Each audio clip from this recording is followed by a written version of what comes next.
Hello everybody and welcome back to my channel Skyrockets. My name is Skylar and this is my 21st movie review for my channel. Now today we will be talking about Ghostbusters 2.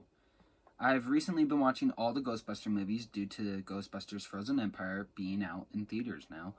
And I will be releasing all the movie reviews of the Ghostbuster movies. I've already got number 1 up. This is number 2. And then I got Ghostbusters Afterlife and Ghostbusters 2016 on their way. And I will be seeing Ghostbusters Frozen Empire, so once I see that, I will be releasing that video. But till then, I hope you enjoyed this video, and now on to the plot of Ghostbusters 2.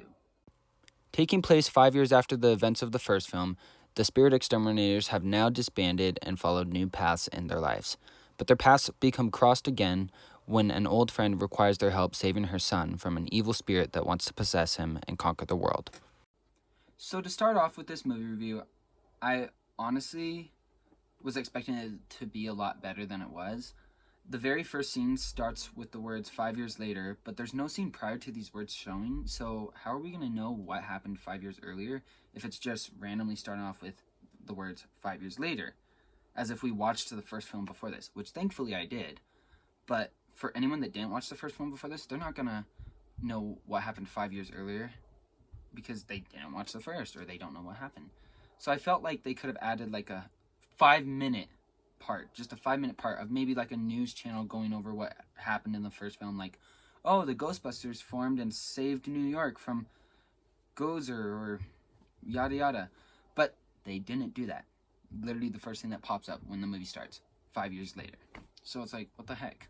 I went back and literally looked just to make sure I saw it all correctly. I'm like, that's literally the first thing that pops up. Wow. So there's that. And then the villain. The villain was terrible and easy to take care of, just like the first. They were both easy to take care of. But surprisingly, I liked the first film's villain better because, I don't know, they were just more entertaining. And you would think that the sequel would have a villain that's even more bad than the first, but it really didn't feel that way.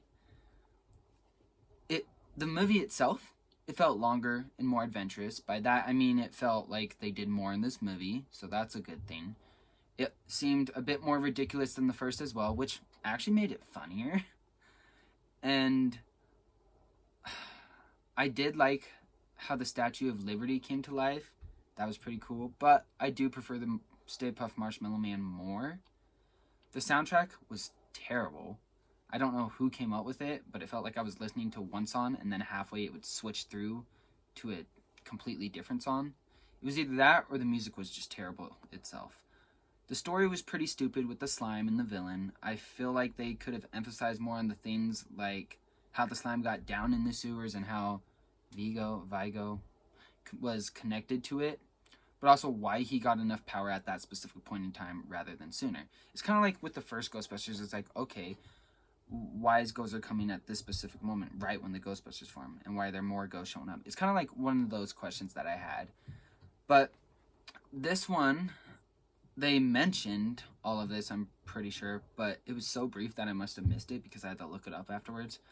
Like, one character will mention something in a quick dialogue and then it's never mentioned again, so you're like, wait, what? Why is this going on? The acting and cast was just as good as the original, so no change there. And I guess that's all I got for this movie, honestly. But I definitely think I like the first better. And now, for the ratings. Overall, I give this 6 out of 10 stars because the soundtrack, villain, and story were not that great. But the acting and cast were good, and it also felt like they did more as Ghostbusters than they did in the first film. Anyway, that's all for my movie review. I want to thank you for coming and watching it, and if you enjoyed it, please like and subscribe to my channel down below. And even if you didn't like it, please go check out my other movie reviews because there might be a movie review that you do like. So go check out my other movie reviews, like and subscribe if you enjoy it, and thank you for coming. I will catch you with the next flick.